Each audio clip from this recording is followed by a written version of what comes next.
Glória a Deus.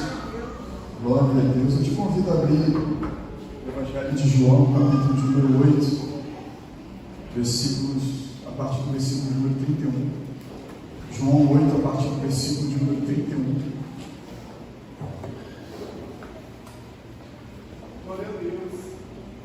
Aleluia. Quero te dizer que você está num ponto de cura e libertação. Amém, irmão? Aleluia. A palavra de Deus diz que onde o Espírito Santo de Deus está, aí é liberdade. Amém. Deus tem liberdade para agir na sua direção. Amém. E diz assim o texto, gostaria de ler até o versículo de número 36. E diz: Jesus dizia, pois, aos judeus que criam nele: se vós permanecerdes na minha palavra, verdadeiramente sereis meus discípulos. Vamos repetir todos juntos o versículo 32. E conhecereis a verdade, e a verdade vos libertará. Responderam-lhe: somos descendência de Abraão, e nunca servimos a ninguém. Como dizes tu, sereis livres? Respondeu-lhe Jesus: em verdade vos digo, que todo aquele que comete pecado é servo do pecado. Ora, o servo não fica para sempre em casa, o filho fica para sempre. Vamos repetir também o versículo de número 36. Se, pois, o filho vos libertar, verdadeiramente sereis livres. Glória a Deus. Você pode dizer glória a Deus por essa palavra? Aleluia. Não tem quem é crente, não tem quem não conheça, né? Todo crente conhece esse texto. E aqui, queria começar no versículo de número 31. Jesus ele estava pregando para os judeus que haviam crido nele, né? Jesus estava falando para aquelas pessoas que já criam nele, que tinham acreditado nele.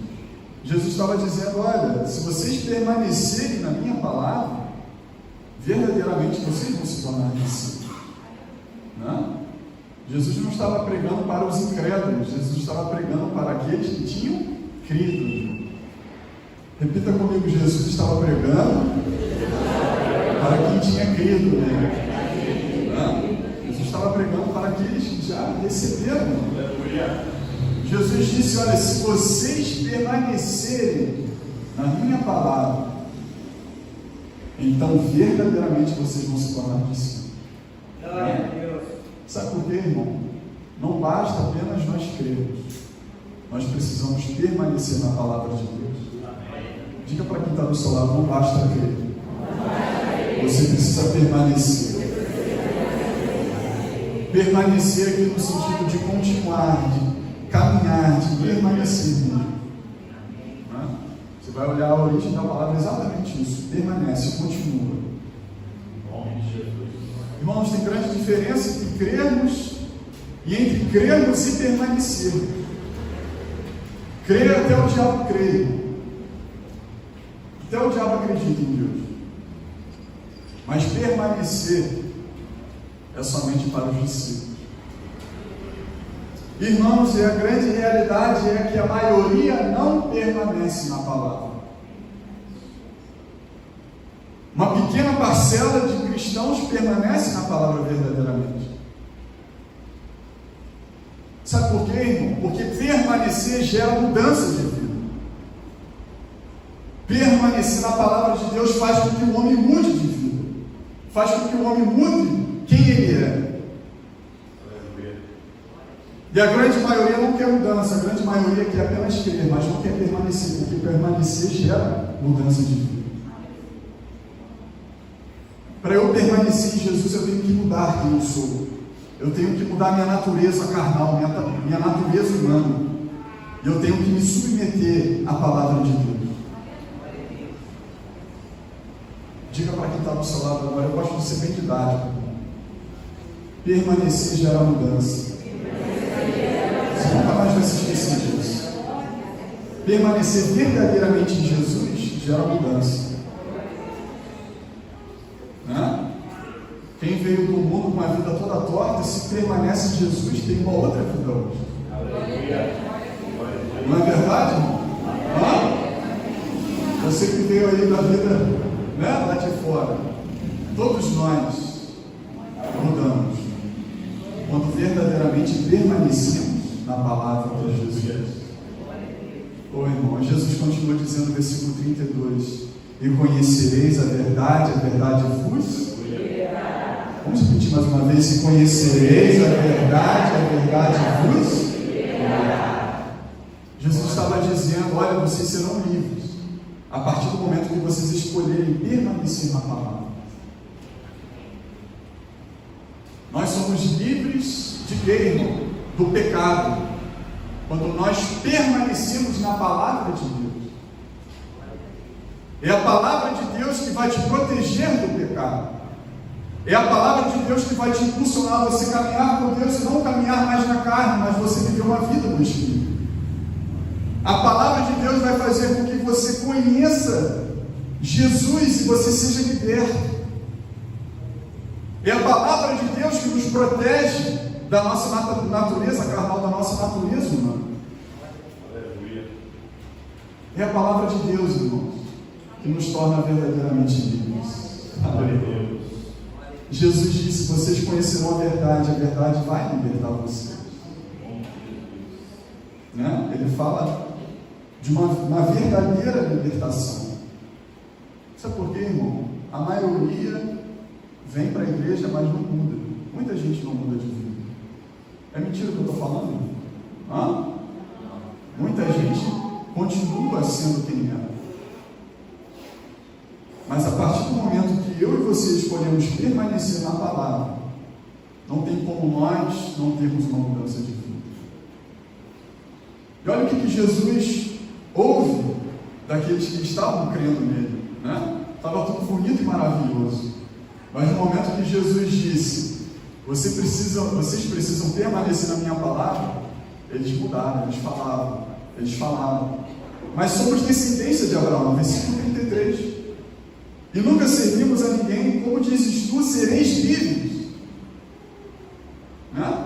Eles não aceitaram o discurso de Jesus dizendo que eles eram escravos, que eles estavam aprisionados. Naquele momento eles podemos ver aqui uma certa indagação a Jesus, dizendo: mas como assim? Nós nunca servimos a ninguém, nós somos livres, somos descendentes de Abraão. Irmãos, óbvio que Israel foi escravo. Israel foi escravo no Egito. Depois o reino do sul, né? que é Jerusalém, foi escravo pela Babilônia. Depois o reino do norte, que é Samaria, também se tornou escravo pela Síria.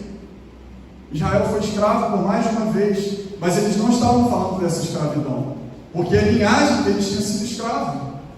Mas eles estavam falando: olha, nós nascemos de Abraão, no sentido de que nós fazemos parte da aliança abraâmica. Nós somos descendentes das bênçãos de Abraão. Quem se lembra aqui das bênçãos de Abraão? Abençoarei os que te abençoarem, abençoarei os que... Eles estavam falando disso. E como é que você diz que nós somos escravos? E Jesus continua dizendo, versículo 34: em verdade vos digo. Vamos repetir também todos juntos? Em verdade vos digo, que é todo aquele que comete pecado é servo do pecado. Ora, no versículo 35, ora, o servo não fica para sempre em casa, o filho fica para sempre. Aqui a palavra servo é no sentido de escravo. Amém? Servo no sentido de escravo. Jesus estava falando: todo aquele que comete pecado é escravo do pecado. Todo aquele que comete pecado é escravo do pecado. Jesus não estava falando da escravidão para eles passada, a escravidão que os seus pais, os avós, os tataravós sofreram. Jesus estava falando da escravidão espiritual, a escravidão do pecado, a escravidão que realmente pode aprisionar o mundo. Jesus estava falando: olha, todo aquele que pratica o pecado, ele se torna escravo do pecado. Irmãos, nós não somos livres quando fazemos as obras da carne. O que são as obras da carne? Aquilo que me dá na cabeça de fazer. Estou a fim de beber, estou a fim de dormir com o namorado, estou a fim de fazer, né? De de trair, isso não te faz ser uma pessoa livre, muito pelo contrário. Isso te faz ser escravo do pecado. Nós somos livres quando a palavra de Deus permanece nos nossos corações. Preste atenção nisso. Nós somos livres quando a palavra de Deus permanece nos nossos corações e o pecado não tem mais domínio em nossas vidas. Você é livre quando você permanece na palavra e você consegue rejeitar o pecado, porque você está acima do pecado em Jesus. Quantos podem dizer glória a Deus por isso? Irmãos, eu sou livre então quando me entrego totalmente a Jesus. É muito comum nós vermos pessoas que estão começando a caminhar, elas passarem muitas dificuldades para conseguir alicerçar, para conseguir perseverar. E geralmente as pessoas que estão começando a caminhar são novas convertidas, estão saindo do mundo e vindo para a igreja, elas procuram ajuda e precisam de ajuda. E glória a Deus por isso, porque estão num processo de libertação. Agora, o que não pode acontecer é crente velho de igreja, que conhece a palavra, permanecer por anos a mesma coisa. É um sinal de que ele não foi livre, de que ele permanece aprisionado pelo pecado. Em 2 carta aos Coríntios 5,17, olha o que diz 2 carta aos Coríntios 5,17. 2 carta aos Coríntios 5,17. Vamos repetir todos juntos? Assim que, se alguém está em Cristo, nova criatura é, as coisas velhas já passaram, eis que tudo se fez novo. Vamos repetir mais uma vez? Assim que, se alguém está em Cristo, nova criatura é, as coisas velhas já passaram, eis que tudo se fez novo. Eu digo para repetir 2 vezes porque diz o texto: se alguém está em Cristo, é uma condição. Se verdadeiramente você está em Jesus, você deve mostrar que você está em Jesus com uma nova vida que você tem. Porque a vida que você tinha ficou lá atrás. Hoje você é uma nova criatura em Jesus. É muito comum, né, irmãos? As pessoas vão para outras igrejas, não tem nada contra isso, né? Nós temos que fazer tudo debaixo da direção de Deus. Né? A pessoa vai lá para outra igreja e coloca um novo ciclo, tudo novo. Irmão, você que tem que ser novo. É você que tem que ser uma nova criatura. Esse negócio de novo ciclo, novo, isso não existe. Né? Você 30 anos sentado no banco da igreja, você já tem que ter sido nova criatura há muito tempo, irmão. A palavra de Deus diz: pelo tempo, vocês eram para ser mestres. Pelo tempo, já era para vocês serem mestres, já era para vocês estarem ensinando outros. Irmão, nós precisamos nos tornar novas criaturas em Jesus. Uma mudança verdadeira de vida. Não são as coisas que têm que mudar ao nosso redor, nós que temos que mudar, irmãos. Eu não tenho que esperar as coisas em volta mudarem, eu que tenho que mudar. A mudança parte de mim. Sou eu que preciso ser uma nova criatura. Sou eu que preciso mudar. Sou eu que preciso todos os dias olhar para a palavra e ver: Senhor, se há algum caminho mau, guia-me pelo caminho eterno. Eu preciso ser uma nova criatura. Diga para quem está do seu lado: você precisa ser uma nova criatura.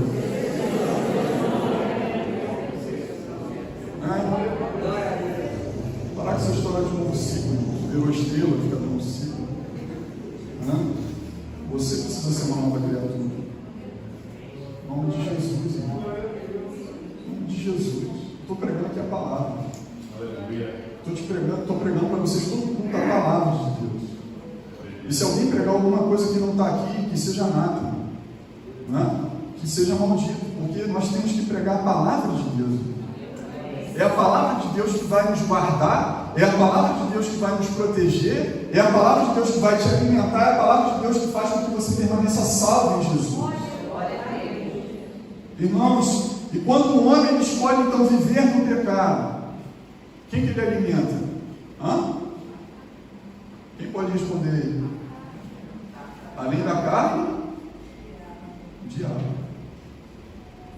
ele satisfaz a carne, mas quem está sendo alimentado na verdade é o diabo.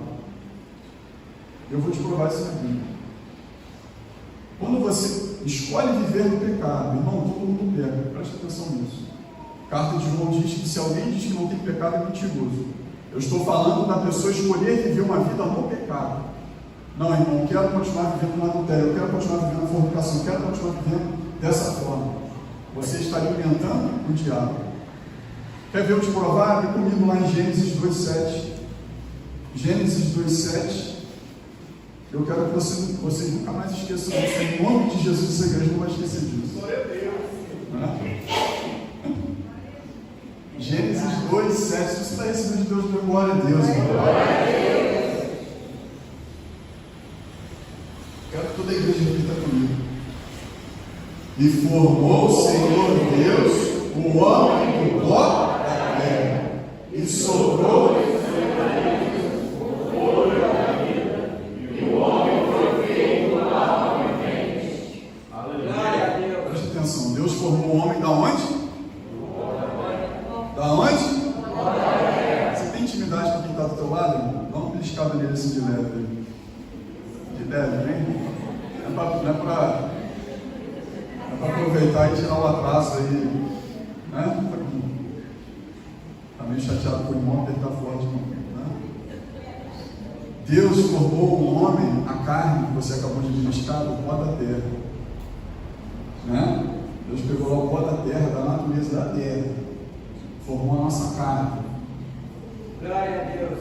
Todos entenderam? Amém? Amém. Você foi formado do pó da terra, né? Quando Adão pecou, toda a descendência de Adão se tornou pecaminosa, porque fomos formados do pó da terra. Jesus jamais poderia pecar, porque Jesus não foi formado do pó da terra. O corpo de Jesus é a palavra de Deus. Jesus não nasceu de uma fecundação de homem e mulher. Jesus nasceu de uma mulher virgem, o Espírito Santo colocou Jesus.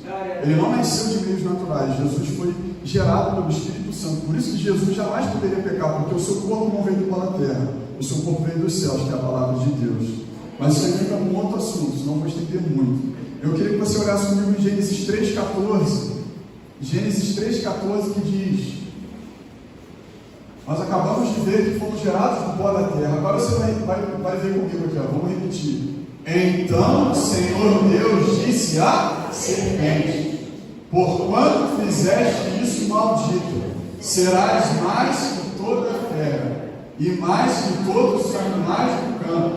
Sobre o teu ventre andarás, e pó comerás todos os dias da tua vida. O que a serpente foi condenada a comer todos os dias? Repita mais uma vez. Em qualquer outra tradução você vai ver, está escrito pó da terra também, né? A serpente aqui, ela foi condenada, um animal, serpente, cobra. Acredita-se que ou ela voava ou ela andava, porque Deus deu uma sentença de que ela rastejaria. Graças a Deus, né, irmão? Imagina você ver os cobras voando no chão, né? Se rastejando dá medo, imagina você com um troço aquele voando, né? Mas nós acabamos de ler, depois que Adão pecou, qual foi a sentença da cobra? Serpente no mundo espiritual é quem? Quem que é serpente no mundo espiritual, irmão? Repita comigo: diabo. Não precisa ficar com medo de falar, não. Diabo. A serpente no mundo espiritual é o diabo. Depois que Adão pecou, né, a serpente, que nós podemos entender como diabo no mundo espiritual, foi condenada a comer do pó da terra. Então Deus criou o homem do pó da terra. A nossa carne, a natureza humana, foi criada do pó da terra. Depois que a nossa natureza se corrompeu, a serpente foi condenada a se alimentar do pó da terra. A serpente se alimenta da natureza carnal, que é o pecado. Todas as vezes que você escolhe pecar, você está escolhendo satisfazer o desejo da sua carne, mas quem está sendo alimentado é o diabo. Você quer ver outra prova disso? Todas as vezes que você pecou, o que você sentiu depois? Tristeza. Você sente vazio, porque você satisfaz a sua carne, mas você não alimenta. você não consegue ser preenchido. O homem procura pecar, o homem procura satisfazer, procura coisas para preencher. Mas quando ele coloca no lugar disso pecado, ele não está se alimentando, ele está alimentando o diabo. Eu vou te mostrar um outro texto para você sair daqui acreditando cascudo nisso. Isso aqui é uma revelação de Deus na sua vida. Quantos podem dizer glória a Deus? Olha comigo em 2 Samuel 12, de 1 ao 4. Aqui é mais um texto particular, vou tirar agora. 2 Samuel 12, de 1 ao 4. Quantos aqui conhecem a história de Davi? Que Davi adulterou com Betseba. Quantos aqui conhecem? Então vou falar rapidamente. Davi, rei, gostou de uma mulher, olhou ela lá de cima do palácio, no tempo de guerra, ele está na guerra. O que ele fez? Pegou a mulher do amigo dele, Urias. Urias era um dos valentes, um dos caras que tinha como se fosse o braço direito dele da guerra. Ele foi lá, pegou a mulher de Urias, adulterou com a mulher de Urias. O que ele fez? A mulher de Urias mandou mensagem: vai lá e diz para Davi que eu estou grávida. Davi pegou, mandou Urias voltar da batalha. Não presta atenção nisso, que eu vou chegar onde vocês precisam entender. Urias voltou da batalha. Ele fala para Urias: come e bebe, vai se deitar com outra mulher. Urias comeu e bebeu, não quis se deitar com a mulher. Ele disse: eu não vou me deitar com minha mulher e os meus amigos estão no campo morrendo. O exército do Senhor Deus está habitando em tendas. Eu não vou. Ele dormiu na porta do palácio. O que Davi fez? Escreveu uma carta, mandou pela mão dele mesmo para Joabe. Joabe era o capitão do exército. Falou: coloca Urias de frente para ele morrer. Além de Davi dormir com a mulher do cara, ele mandou matar o cara. Todo mundo entendeu? Além de Davi adulterar com a mulher de Urias, que era Betseba, ele mandou matar Urias. Além de um homicídio, teve um adultério. Olha agora o que diz no texto que eu pedi para a igreja aqui. E o Senhor enviou Natã a Davi, e apresentando-se ele a Davi, disse: Deus enviou Natã, o profeta, para repreender Davi pelos dois pecados que eu acabei de citar para vocês, o adultério e o homicídio. E Natã chega contando uma história. A história é: havia numa cidade dois homens, um rico e outro pobre. O rico é Davi, o pobre é Urias, que foi morto. O rico, Davi, possuía muitas ovelhas e vacas. Versículo 3. Mas o pobre, que era Urias, não tinha coisa nenhuma, senão uma pequena cordeira, que significava que Betseba, sua esposa, que comprara e criara. E ela tinha crescido com ele, com seus filhos. Do seu bocado comia, do seu copo bebia e dormia em seu regaço, e a tinha como filho. Versículo 4. E vindo um viajante é o diabo. Por que o viajante é o diabo? Quando Deus fez a reunião nos céus, dá uma pausa aqui, quando Deus fez a reunião nos céus, o diabo se apresentou diante dele. Deus perguntou: de onde você vem? O que ele falou? Eu venho de rodear a terra. O diabo ele fica rodeando a terra, buscando quem ele possa tragar. Então o diabo é o viajante. Veio a Davi, um homem rico. Deixou este de tomar das suas ovelhas, das suas vacas, para assar para o viajante, que é o diabo, que viera aí. E tomou a cordeira do homem pobre e a preparou para o homem que viera aí. O que o versículo 4 acabou de dizer? O homem rico tinha muitas riquezas, muitas ovelhas e vacas. Mas ele foi lá e tomou a cordeira do homem pobre, que era de Urias. Ele matou e deu para comer pro viajante. Disse que Davi comeu. Está aqui escrito no texto que Davi comeu. Davi se deitou com a mulher, mas diz aqui que foi Davi que se alimentou ou foi o viajante? Foi quem? Viajante. Davi satisfaz o desejo da carne, mas quem foi alimentado foi o diabo, que era o viajante.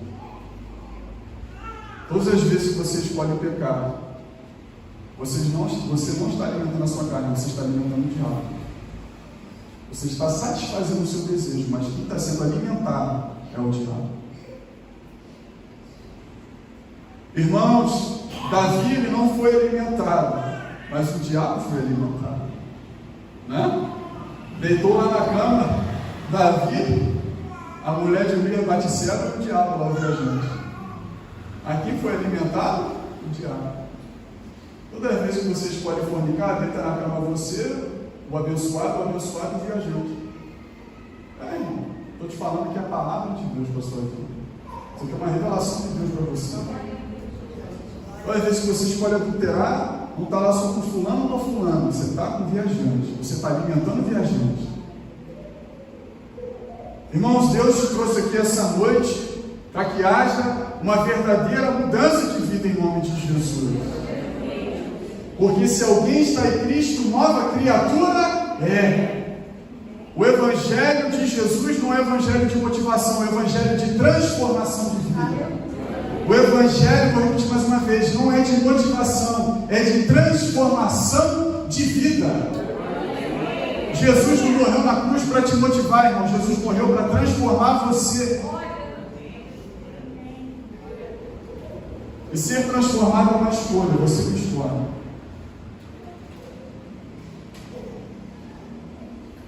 Olha o que diz, abra comigo em Romanos 12, versículo 2, eu já estou terminando, não vou estender muito, se deixar eu vou pregar muito pouco. Romanos 12, versículo 2, Romanos 12, versículo número 2, eu queria que a igreja lesse comigo, que diz, e não sejam conformados,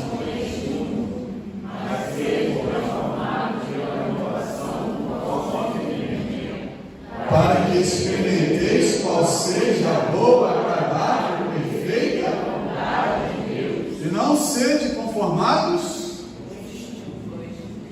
Sabe por que a Bíblia diz não sede conformados? Porque a palavra conformado significa você ser moldado, não é? Você ser guiado. E aqui está dizendo, olha, não seja moldado com as coisas desse mundo. Não seja mudado pelas coisas desse mundo. Irmão, não permita que o mundo mude quem você é em Jesus. Não permita que o mundo guie quem você é. Não aceite ser mudado pelo mundo.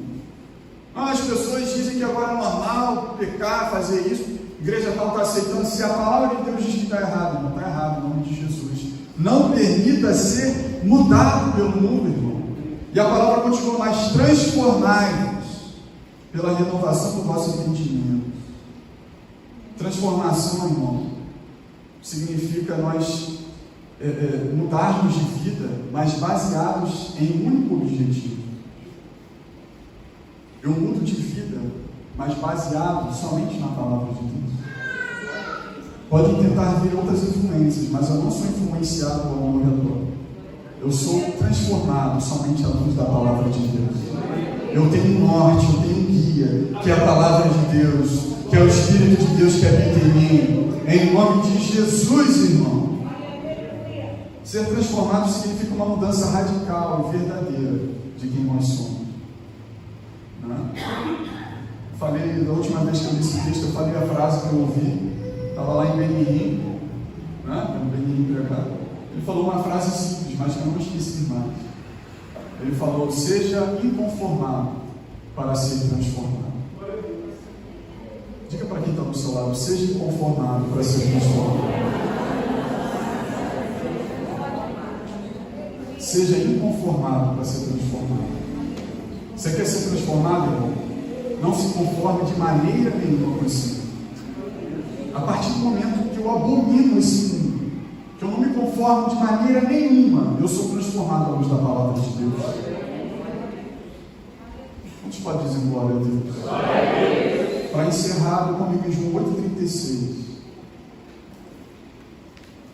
João 8,36, já estou encerrando. Eu queria que a igreja repetisse comigo para nós encerrarmos. Se, pois, o Filho vos libertar, verdadeiramente sereis, mais uma vez, se, pois, o Filho vos libertar, verdadeiramente sereis. Se, pois, é uma condição. Se Jesus realmente te libertou, você é livre do pecado.